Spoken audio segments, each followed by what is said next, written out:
Le agradecemos fundamentalmente por este tiempo que nos ha dado de una vez más poder establecer esta comunicación, este diálogo con toda la audiencia también. Usted ha podido ver, observar este material también. Bueno, no sé qué estamos haciendo mal, ¿no? Porque el contacto estrecho, lo señalaba tanto el ministro como la epidemióloga de Nación, es el mayor responsable de este incremento en la curva de casos positivos de COVID. Oh, bueno, ¿qué tal? Primero de todo, gracias por la invitación y bueno, y saludo a toda la audiencia.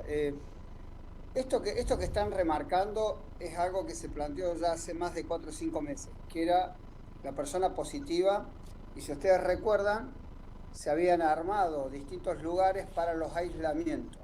Hecho el Boxing Club, se había armado el Hispano, se habían hecho un montón de lugares. Nosotros se sabía perfectamente que la persona COVID positivo, la persona que había estado en contacto, debía ser aislado del núcleo familiar y ser llevado a un lugar de aislamiento. Eso fue lo que se planteó. En su comienzo eran pocos, podían ir a hoteles, si eran muchos, se podían llevar a estos lugares destinados justamente para el aislamiento de la persona COVID positiva, sintomáticamente leve, con una sintomatología que no requeriría digamos, de la atención a un nivel superior. Por supuesto que si eso se hubiera hecho, hubiera sido lo que se disminuyó, lo que serían los contactos estrechos. Y volviendo a este juego de palabras, el positivo y el contacto estrecho, si vos lo podés ver desde el punto de vista epidemiológico, estamos hablando prácticamente de lo mismo, porque vos debes aislar al COVID positivo, a la persona positiva, debe ser aislado del núcleo familiar. Y se supone que esa persona que se contagió estuvo conviviendo con su familia previamente a darse cuenta que estaba contagiado. Entonces, deberías aislar, por un lado, al COVID positivo. Y por el otro lado, a los contactos estrechos, también aislarlo. Entonces, es como que cada uno debería estar en una casa, en una habitación sin salir y tener a alguien que los pueda, como quien dice, atender.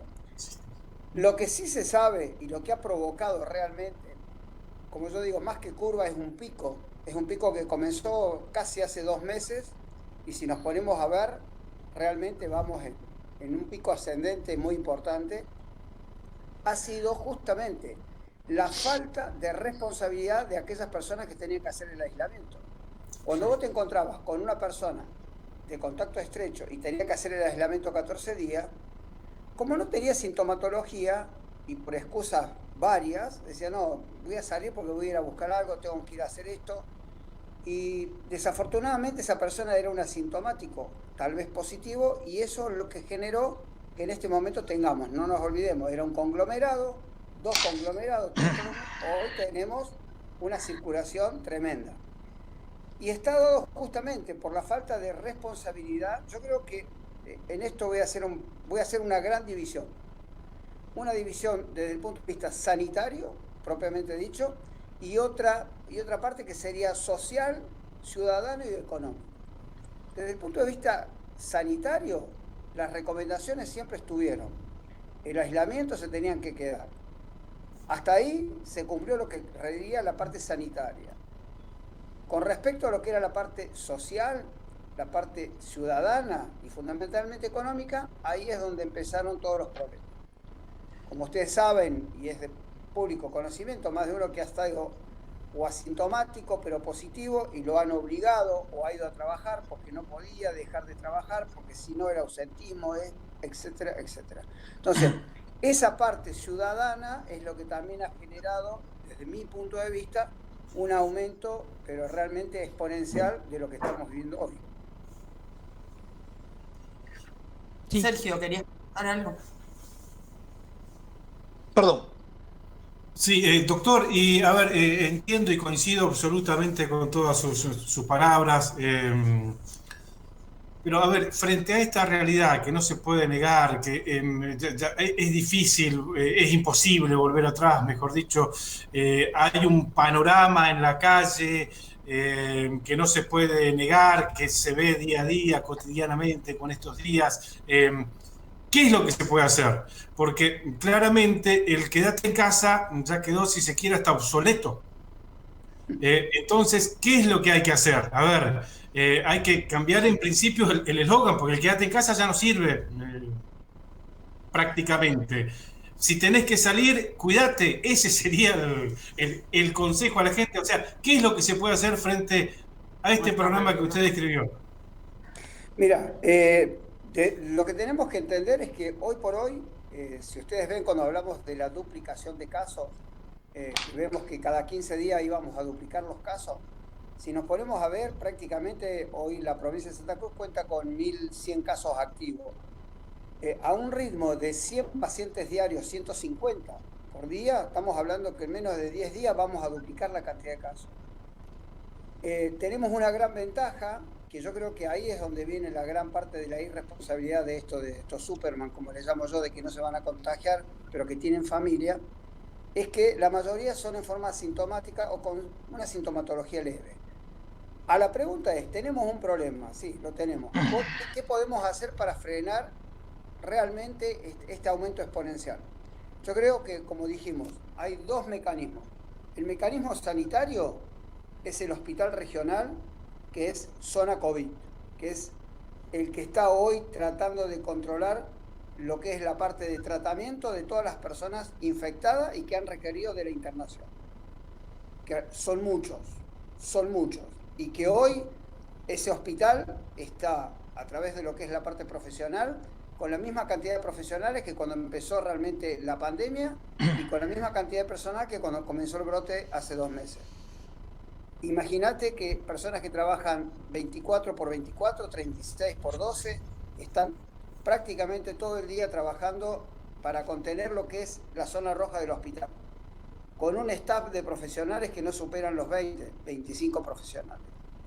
Entonces, por un lado sanitario, lo que tenemos que hacer es cuidar el hospital, cuidar al recurso humano que no lo podemos reemplazar. Y del otro lado, ahí viene la parte más importante, que es evitar que siga circulando el virus. Porque uno dice, ¿cómo circula el virus? El virus circula de persona a persona.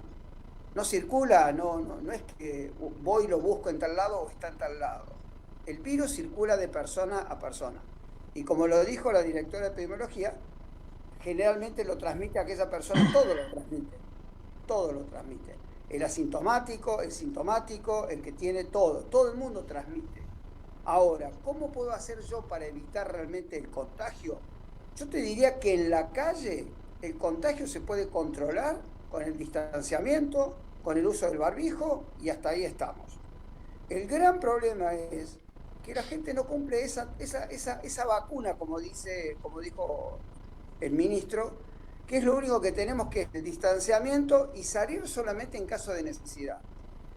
Pero tenés eso en la calle. Ahora vamos para adentro. Y ahí tenemos, para mi punto de vista, el gran problema. Se sigue juntando gente, no te digo que 40, 50, pero son suficientes, 10, 12, 8, se siguen juntando, no tienen síntomas, siguen yendo a sus domicilios.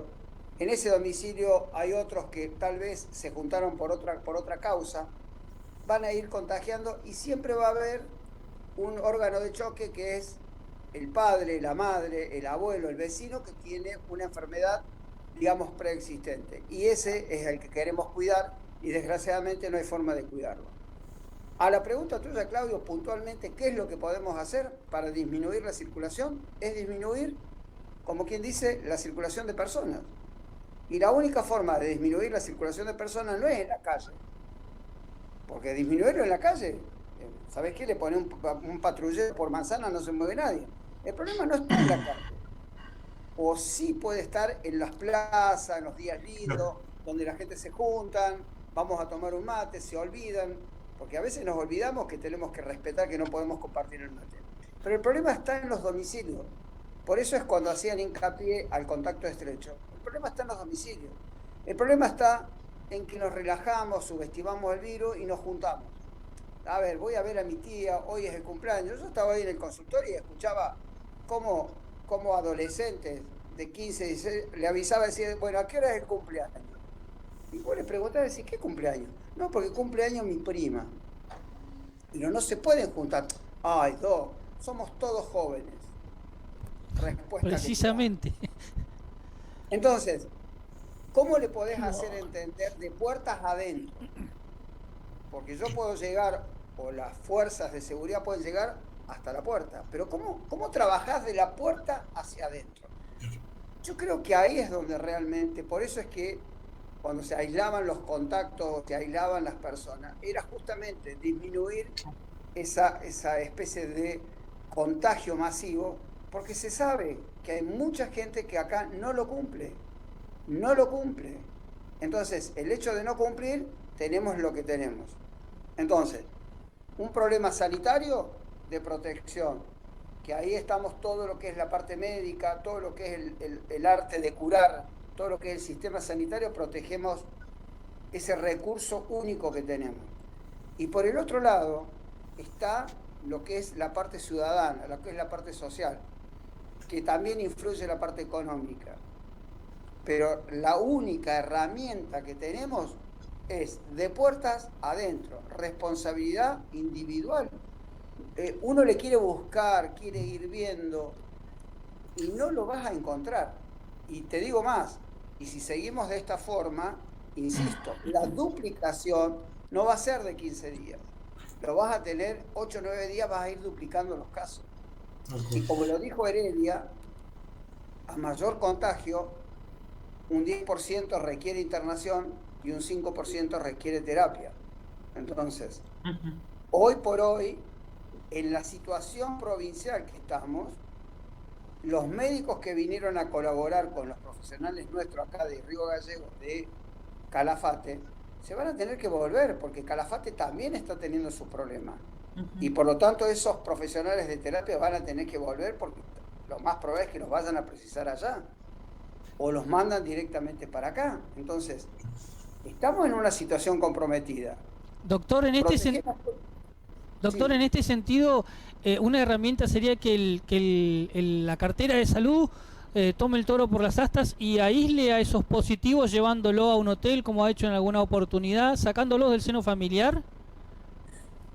No es fácil, pero hoy por hoy, si vos tenés, por ejemplo, vamos a suponer, hoy tenés 150 casos. Esas 150 personas deberían ser aisladas en un lugar para evitar que vuelvan a su núcleo familiar. Ahora, ¿quién te garantiza que esas 150 personas que ya estuvieron con su familia, ya tuvieron contacto? Entonces, ¿qué tendrías que hacer? Aislar a todos esos 150 más la familia a otro lado. Es decir, me parece que hoy es un juego de palabras, el positivo y el contacto estrecho. Para mi punto de vista, que más o menos daría la misma situación, es que la persona que sea positivo y contacto estrecho quede en su vivienda y por 14 días no debe salir. Esa es la que hay que tratar de apuntar. ¿Y cómo haces? Esa es la que hay que tratar de proteger. El contacto estrecho. Vamos a poner una familia. Hagamos un ejemplo simple. Un padre que trabajaba en tal lugar, empezó con síntomas y es positivo. Si es positivo, se queda en su casa. Sintomatología leve, un poco de dolor de garganta, pérdida del olfato. Tiene su mujer y sus 3 hijos. Son los contactos estrechos. Se quedan todos, los 5, 14 días en la casa. Eso sería, digamos, lo correcto. Pero hacer respetar ahí. Ahora, cuando vos te encontrás con un caso positivo, donde conviven, no sé, padre, madre, joven de 20 años, adolescente de 18, y donde vos tenés un caso y los tenés que aislar a todos, dices, pero yo no tengo síntomas, yo tengo que ir, yo tengo que hacer. Algunos dicen, si no voy a laburar, no cobro. Y ahí empiezan los pequeños problemas, y ahí es donde vos te encontrás con el contagio. Sergio.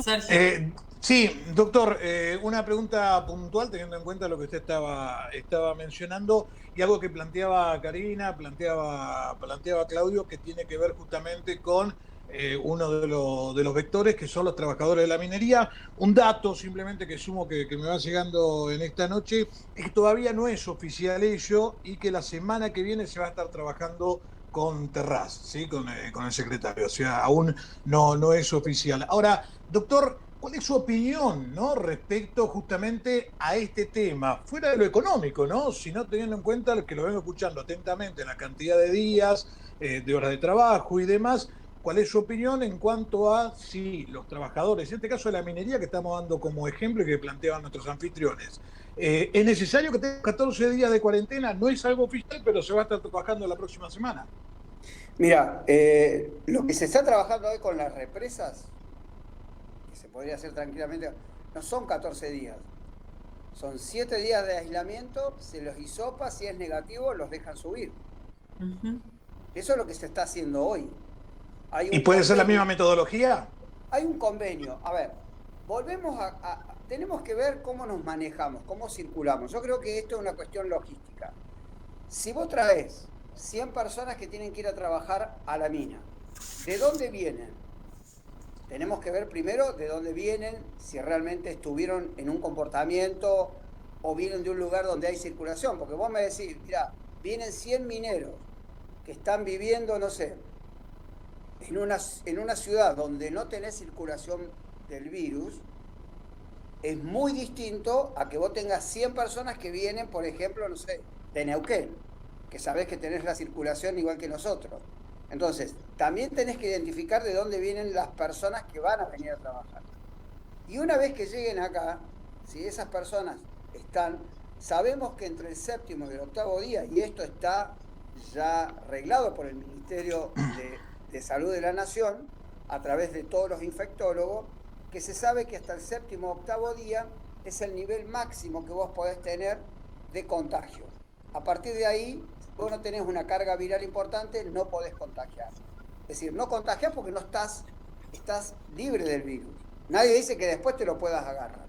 Entonces, si sabemos que al séptimo o octavo día, vos podés, sabiendo de dónde vienen, los hisopás, como están haciendo, y los dejan subir. Me parece que lo mismo podrían hacer con la parte de minería. Pero también es importante la procedencia, de dónde vienen, claro, cómo vienen y cómo se mueven. Que ahí vienen los grandes problemas. Yo te digo, yo los he visto, por ejemplo, en Tres Cerros. Muchos se alojan ahí, muchos están, muchos comparten y después se mueven. Entonces, no tenés el problema de ver cuánto tiempo estuvieron aislados. El problema es que se mueven sin un control, sin una logística. Yo creo que por eso hago la separación. Sanitario por un lado, y lo que tiene que ver el deber ciudadano, donde incluye lo económico, lo social y lo logístico, me parece que también es muy importante cómo los movés, cómo los encapsulás. Entonces, realmente es un problema. Pasa lo mismo con los médicos. Uno de los problemas que hubo con terapistas para traer es que si vos los traías, tenían que hacer 14 días. Y cuando volvían a su lugar de origen, tenían que hacer otros 14 días. Es decir, perdían un mes, ¿me entendés? Trabajaban 15 y perdían un mes. Claro. Entonces me dice, si vos me pagás mi lucro cesante del mes que yo pierdo de estar en cuarentena, yo voy. Si no, es imposible. Además del lucro cesante, sin olvidar que no están atendiendo, ¿no, doctor? Justamente.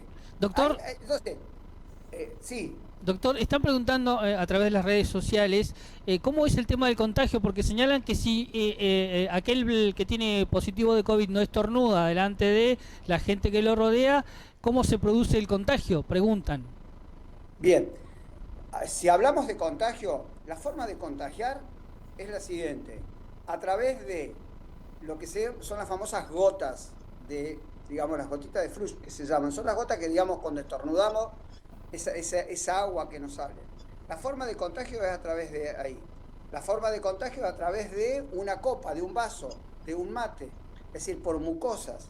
Nos contagiamos por eso. Pero si vos mantenés la distancia de más de 1,5 metros, si mantenés el uso del barbijo, el riesgo de contagio prácticamente es nulo.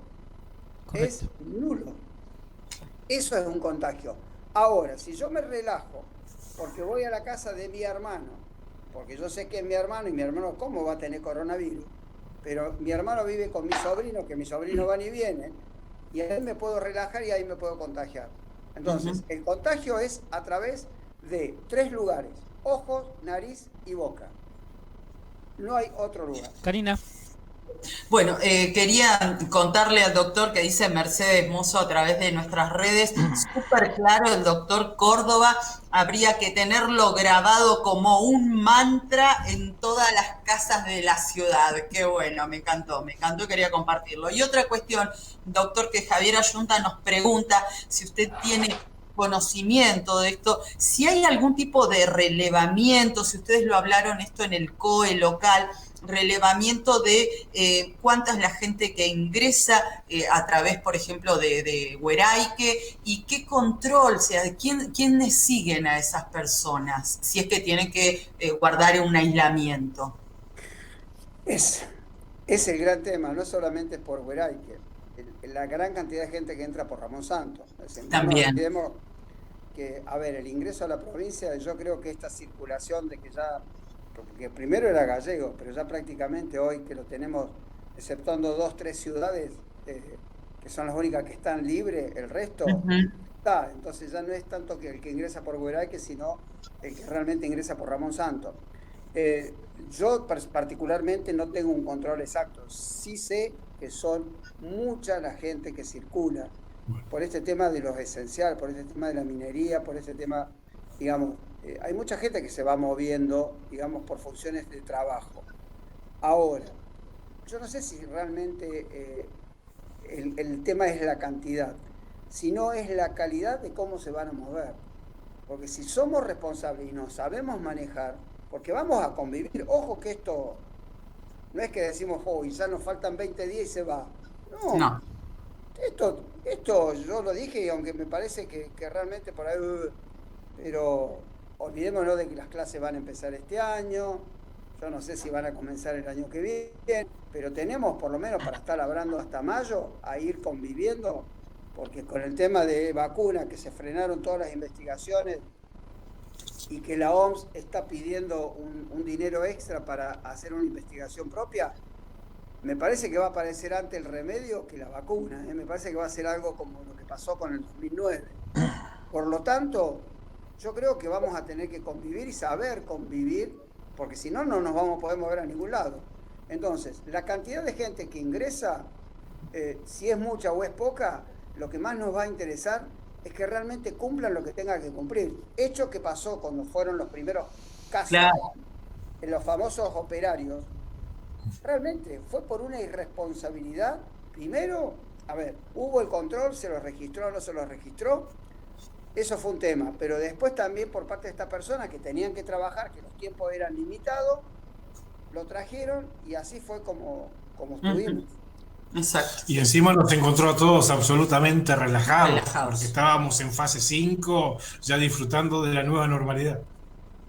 Pero totalmente. Entonces, por eso digo, a veces, viste que el ser historiador en la medicina te da muchas ventajas en estos casos. Cuando vos tenés el paciente grave, no podés ser historiador, tenés que ser profeta, tenés que empezar a adelantarte a lo que va a venir, porque si no, se te muere.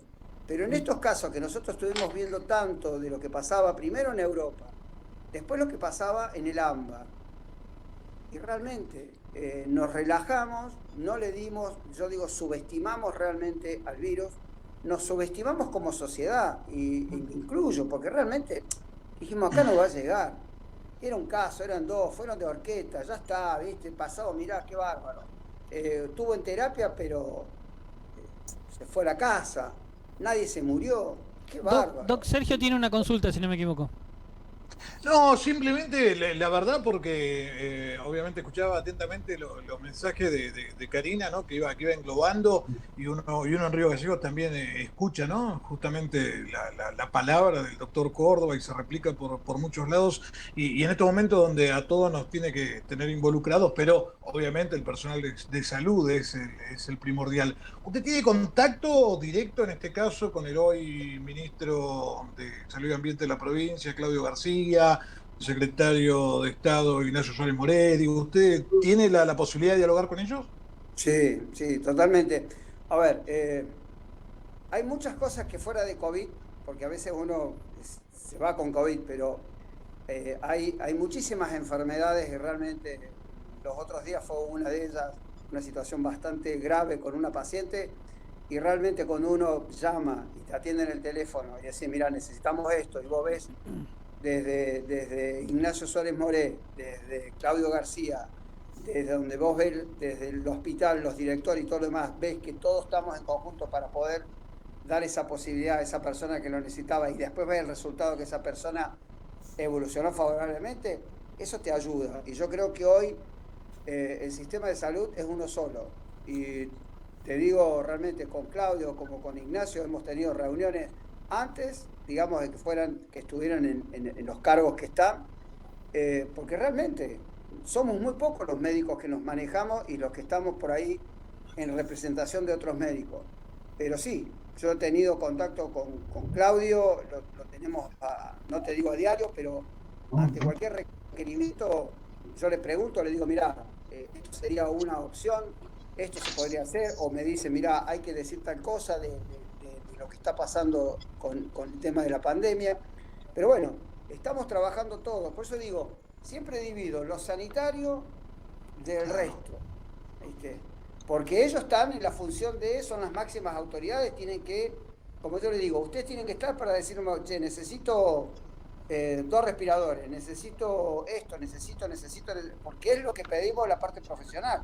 Ellos están justamente para poder alivianarnos ese trámite que muchas veces es difícil. Entonces, como yo digo, tengan el teléfono abierto, porque hoy, más que nunca, necesitamos el teléfono abierto, y y te digo sinceramente, lo tienen. ¿Está cansado, doctor? ¿Está cansado, doctor? ¿Agota toda esta pandemia, tanto en lo profesional como en lo psicológico? Yo te voy a decir algo, y lo hablábamos ayer, como presidente del Colegio Médico, nos juntamos con el grupo de médicos de los que se recuperaron de COVID, porque tienen que volver a trabajar, y la verdad, todos llegamos a la misma conclusión. El grupo de médicos que vino trabajando de todo el año, no es que paramos, desde marzo, cuando empezó esto, el 20 de marzo, hasta el día de hoy, que no hemos parado, que seguimos trabajando, realmente tenemos un agotamiento, pero vos me decís de dónde saca fuerza, y saca fuerza de la gente. Yo, no te olvides, yo soy una persona de riesgo, tengo mi familia, y la gran mayoría, más del 40% de los médicos de la ciudad son personas de riesgo, son personas mayores de 50 años. Y la verdad que vos decís, bueno, más de uno podría quedarse en su casa. Hay muchos que se quedaron en su casa, pero porque tienen factores preexistentes muy importantes. Otros, con toda el respeto, dicen, mirá, yo tengo miedo porque tengo mi hija discapacitada. Otro que tiene su mujer con problemas. Y realmente hay que respetar los que se queden en su casa porque están cuidando a su familia. Somos pocos, estamos cansados, realmente. No te digo que no tengamos miedo, porque el miedo es lo que nos hace todos los días salir. Yo salgo todas las mañanas a las 9 de la mañana y yo me voy caminando porque es la única forma que tengo de despejar mi cabeza. Pero sí, realmente tenemos miedo, pero ¿sabés qué es lo que más bronca nos da? De que a veces estamos laburando de lunes a lunes, que no podés descansar, y de pronto vos escuchás, viste, vos ves que, no sé, se juntaron 12 a comer un asado, se juntaron esto en un boliche, hicieron esto, y realmente te da mucha bronca. Esa es la parte que realmente te da bronca. Doctor, le agradecemos muchísimo este contacto, siempre está disponible, siempre es un gusto poder hablar con profesionales como usted. Tenemos otro tema muy preponderante para hablar, coletazos de la pandemia, la inactividad de la justicia, que también después de 5/6 meses de inacción está preocupando por estos días. Le agradecemos muchísimo este contacto, doctor. No, el agradecido soy yo por la invitación, y bueno, y ustedes son los muy importantes, son los que realmente pueden transmitir y llevar la información a la gente y tratar de que la gente sea responsable y se quede en casa.